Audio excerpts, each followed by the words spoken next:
우리가 대림절 기간에 있습니다. 그리고 어제도 주일에 은혜로운 말씀을 담임 목사님께서 해주심으로 우리 이 대림절 기간에 굉장히 중요한 명품 조연들에 대해서 그들의 성품과 그들이 갖추고 있던 그러한 특징들을 잘 살펴주심으로써 하나님께서 그러한 순종하는 요셉과 마리아에게 예수님을 예비하시고 그로 통하여 이제 우리에게 예수님이 오셨다라고 말씀을 해주셨습니다. 오늘은 이제 그러한 조연들에 대해서 이미 목사님께서 살펴주심으로 저는 조금 다른 방향으로 또 오늘의 본문 말씀으로 대림절을 함께 준비해 나갔으면 좋겠습니다. 오늘의 본문 말씀을 오늘의 제목을 저는 이렇게 잡아 보았습니다. 나사렛에게 언약을. 나사렛에게 언약을. 그래서 오늘의 설교 말씀은 두 가지를 다루겠는데요. 첫 번째로는 먼저 언약에 대해서 잠깐 다루고요. 두 번째로는 나사렛이라는 곳에 대해서 간단하게 다루어 보도록 하겠습니다. 첫 번째 언약이라는 부분이 있는데요. 우리가 흔히 성경책을 두 큰 부류로 나누죠. 구약과 신약으로 나누죠. 구약이라는 뜻은 옛 언약, 신약이라는 것은 새로운 언약, 이렇게 나누고 있습니다. 우리는 한국말로 이제 언약이라는 단어를 쓰고 있는데요. 언약을 이제 영어로 번역한다면 covenant라는 뜻이에요. 그래서 약속하다, 언약, covenant라는 단어를 쓰는데 영어에서는 성경을 구약과 신약을 그러면 old covenant, new covenant 이런 식으로 쓰면 되는데 그러지 않고 testament라는 단어를 쓰고 있습니다. 이는 뉘앙스가 조금 다르다는 점을 아시면 좋겠습니다.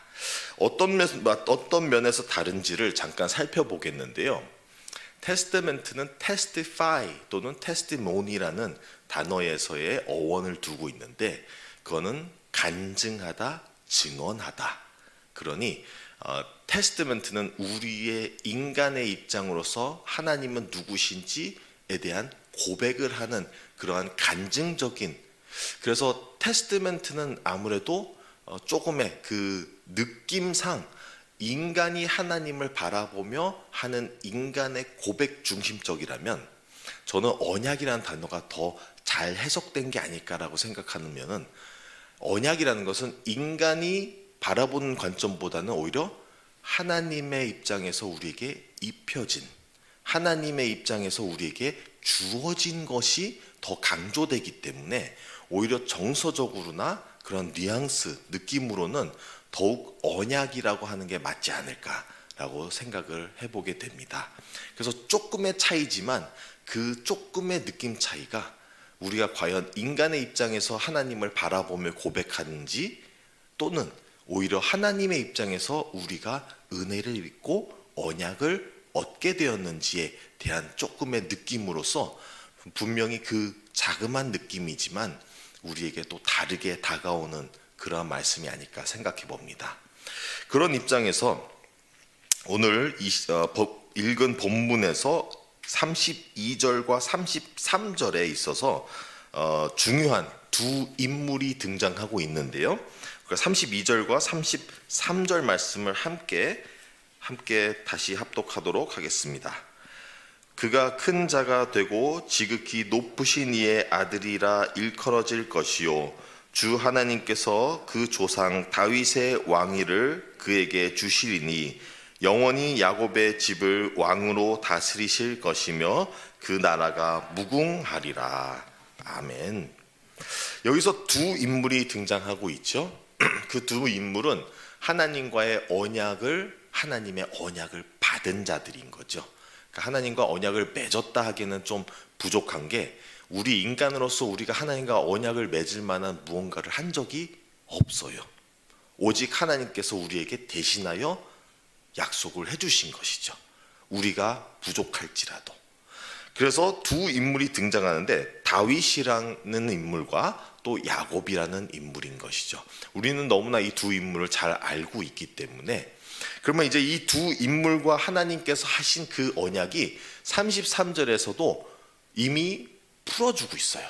뭐냐면 첫 번째로는 왕으로 다스릴 것이며 라고 하면은 왕으로 다스린다는 언약은 솔직히 다윗이랑 맺어진 언약이죠. 다윗의 자손들이 대대로 이어서 영원히 다스릴 것이다 라는 약속을 받게 되고요. 그 다음에 그 뒤에서 나오는 것이며 그 나라가 무궁하리라. 나라에 대한, 민족에 대한 것은 야곱에게 주신 약속인 것이죠. 그래서 이 땅을 너희 백성들이 차지할 것이고 영원히 살게 될 것이다 라는 그런 약속을 주셨는데, 이 두 약속을 왜 말씀하고 있는가? 이 장소에서 이제 이루어질 것이다 라고 얘기해 주고 있는 것입니다. 그래서 언약이라는 부분에 있어서 때로는 이 다윗과 야곱 같은 인물들이 하나님께 분명히 언약을 받았어요. 본인들이 마땅히 또는 합리적으로 받을 만한 무언가를 한 것도 아니지만 하나님께 은혜로 받은 그 언약. 근데 자기의 살아가면서 자기의 인생 동안은 그 언약이 성취되는 것을 딱히 보지는 못했을 수 있다라는 것입니다.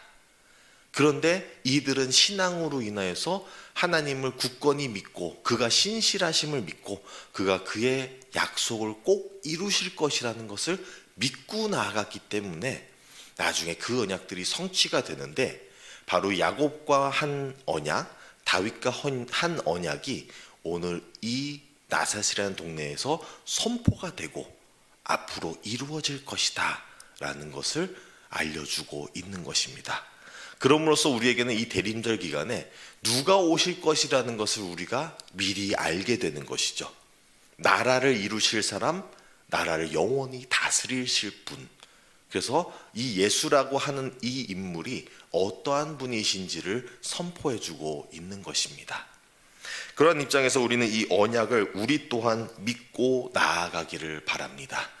우리가 딱히 한 것이 없지만 우리에게 주신 그 언약을 주신 하나님이 신실하고 또 무능력하지가 않고 영원히 전능하시기 때문에 우리에게 꼭 성취하시는 그 약속을 믿고 나아갔으면 좋겠습니다. 그 언약에서 굉장히 우리에게 또 이제 해당되고 중요한 언약은 무엇이냐면, 예수님을 믿는 자마다 구원을 얻고 영생을 얻을 것이다 라는 그 약속을 우리는 믿고 살아간다는 것입니다. 오직 예수님이라는 그 분이 이제 이 말씀에서 예언된 그분이 오시는데, 그분으로 인하여 우리가 구원을 받는다라는 것을 알려주고 있는 것입니다. 우리가 또 두 번째 나사렛이라는 부분을 함께 살펴보고자 하는데요. 나사렛이라는 곳은 우리가 흔히 성경을 보면은 지리라는 것도 굉장히 중요한 부분을 중요한 역할을 하고 있습니다. 지리적인 이름들이나 그런 지리가 굉장히 중요한 이유는 땅이 없던 백성에게 땅이 주어지는 하나의 근거도 되고, 본인들이 어디서부터 어디까지, 그리고 어느 중요한 지역들은 많은 중요한 일들이 이루어진다는 것이죠. 그래서 지리라는 것, 장소라는 것도 굉장히 중요하다는 것입니다. 그런데도 불구하고 오늘 등장하고 있는 이 갈릴리 마을에서의 나사렛이라는 동네는, 혹시 여러분들 구약 성경 읽으면서 이 동네가 드러난 적이 있을까요? 없다라는 것입니다. 신약으로 들어와서 처음으로 등장하고 있는 이곳이 나사렛이라는 동네예요. 다른 유명한 지역들이 있지만 아무도 모르고 보잘것없는 이 나사렛이라는 동네, 여기에 하나님의 말씀이 선포된다는 것이죠. 즉 요셉과 마리아도 크게 유별나고 다르다는 게 아니에요. 어쩌면은 예수님이 오시는 그 족보 안에 수많은 사람들이 있고 수많은 여자와 남자가 있을 텐데, 그 안에서는 마리아나 요셉, 그러한 비슷한 순종과 그런 요소들을 충족시킬 수 있는 사람들도 있을 수 있었다는 것입니다. 그런데 요셉과 마리아가 특별하게 선출된 이유는 뭐예요? 그냥 하나님께서 선택하신 것이죠. 하나님의 은혜를 받았다라고 지금 말씀해 주고 있어요. 그래서 오늘 본문 말씀에서도 여러 군데에서 그렇게 말씀하고 있어요. 28절에서 나오는데 하나님의 이 은혜를 받은 자요. 그러니까 본인이 뭘 했다는 게 아니에요. 본인이 특별하지 않아요. 근데 하나님의 은혜를 받았다는 것이죠. 오늘 이러한 나사렛 또는 마리아와나 요셉 같은 경우 우리의 모습이 아닐까 살펴보게 되는 것입니다. 우리는 흔히 마리아와 요셉이 이러했기 때문에 하나님이 복 주셨다라고도 생각하는 것도 틀린 말은 아니지만 좀 다르게 말한다면 솔직히 우리가 그렇게 뛰어나게 하나님의 은혜를 받을 만한 일을 한 사람이 없다라는 것입니다.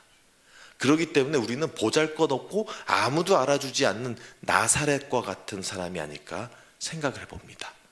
그런데 그러한 우리에게 하나님이 은혜를 입혀주신 것이죠. 그렇게 해서 언약을 주신 것이에요. 그래서 더 이상은 그냥 아무도 몰라주는 나이고 아무것도 내가 한 게 없는데도 불구하고 하나님께서 은혜를 입혀주시고 구원이랑 복음을 입혀주셔서 우리가 영원히 살 수 있게 하여 주신 것입니다. 그렇기 때문에 이 나사렛을 생각하면서 우리는 이 나사렛이라는 게 우리와도 비슷하고 이스라엘과도 비슷해요. 이스라엘이 특별하게 하나님께서 쓰시겠다 하거나 구원하시겠다고 하여서 그러한 특징을 가지고 있던 나라는 아니에요. 오히려 반대로 보잘것없고 작기만 하고 아무것도 없고 스스로 할 수 있는 게 하나도 없는 데서 하나님께서 붙잡아 은혜를 입히셔서 그들을 구원해 내셨다는 것이죠. 이것이 바로 오늘 우리의 이야기가 아닐까 생각해 봅니다.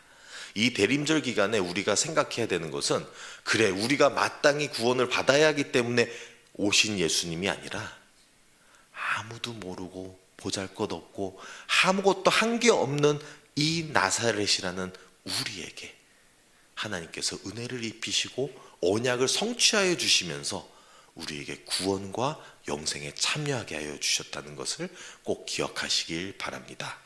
마무리하도록 하겠습니다. 오늘의 말씀을 통하여서 우리는 알게 되는 것이 있는데 그것은 하나님께서는 언약을 약속을 해주시는 분이시고 그 약속을 꼭 이루시는 분이시라는 것입니다. 하나님께서는 하신 말씀을 분명히 이루실 능력이 있으시고 그가 못하시는 일이 없다라는 것입니다. 그러한 하나님을 믿고 나아가는 저와 여러분들이 되시길 바라고요. 두 번째로는 우리가 그러한 하나님의 은혜를 받을 만한 마땅히 한 일이 없다는 것을 기억한다면 하나님의 그 은혜에 감격할 수밖에 없고 감사할 수밖에 없고 우리가 우리의 은혜에 자랑할 수가 없고 나만이 가질 수 있다라고 고집할 수가 없으며 하나님께서 주신 그 은혜를 우리도 그 은혜 안에 함께 누리면서 우리 이웃들에게도 흘려져 넘치기를 우리가 바라며 나아가게 될 것입니다. 그래서 이 대림절 기간에 우리가 마땅히 하나님 앞에 설 수 있는 자라는 것을 빨리 내려놓고 나사렛과 같은 저와 여러분들이 그러한 아무것도 보잘것없고 한 것이 없지만 하나님의 은혜를 입어 그럼으로써 하나님의 언약이 우리 안에서 성취됨으로 우리가 구원과 영생에 참여하게 하여 주신 우리 예수님을 기억하며 나아가길 바랍니다. 함께 기도하시겠습니다. 하나님 아버지 감사드립니다. 오늘 이 대림절 기간에 오늘의 말씀을 주심으로써 하나님께서는 꼭 언약을 이루시는 분으로 알려주시고 또 하나님께서 능치 못하실 일이 없다는 것을 보여주셨습니다. 하나님 또 반대로 나사렛과 같은 우리에게 아무것도 보잘것도 없고 우리가 마땅히 은혜를 받을 만한 일을 한 적도 없는 우리에게 거저 주신 은혜, 하나님의 아들을 주신 은혜, 그리고 그 아들이 자기의 목숨을 내려놓으면서까지 우리를 구원하신 그 은혜를 기억하는 시간이 되게 하여 주시옵소서. 그 감사한 은혜에 우리가 감격하고 감사하며 하나님 아버지께서 보내신 예수님을 기억하는 시간들이 되게 하여 주시옵소서. 이 모든 말씀 우리 주 예수 그리스도의 이름으로 기도드립니다. 아멘.